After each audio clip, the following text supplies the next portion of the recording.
अहमदनगरच्या शेवगाव पाथर्डी मतदारसंघामध्ये भाजपमध्ये अंतर्गत वाद समोर आला। भाजप आमदार मोनिका राजळे यांच्या विरोधामध्ये भाजप पदाधिकाऱ्यांचा मेळावा पाहायला मिळाला। गोकुळ दौंड अरुण मुंडे यांनी निर्धार मेळावा घेत आपली नाराजी व्यक्त केली आहे। विधानसभेला भाजपने उमेदवार बदलावा अन्यथा वेगळी भूमिका घेऊ।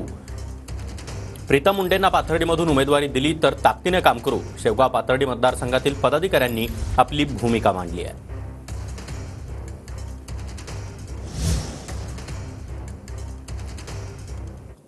आणि पंतप्रधान नरेंद्र मोदी उद्या वाशिम दौऱ्यावर जाणार आहेत। मोदींच्या हस्ते विरासते बंजारा नगरा वास्तू संग्रहालयाचं लोकार्पण होणार आहे।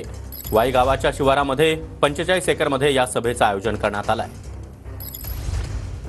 कुटी बंजारा समाजाचं दैवत असलेल्या पोहरादेवी या बंजारा समाजाच्या काशी या ठिकाणी उद्या पंतप्रधान नरेंद्र मोदी यांच्या हस्ते विविध विकास कामांचं जे आहे ते उद्घाटन केलं जाणार आहे। सोबतच या ठिकाणी या धार्मिक स्थळाला पंतप्रधान नरेंद्र मोदी भेट सुद्धा देणार आहे। त्यानंतर जर आहे तर मोठी सभा जी आहे तर पंतप्रधान नरेंद्र मोदींची ही याच पोहरादेवी तीर्थक्षेत्र परिसरातील वाई या भागामध्ये होणार आहे।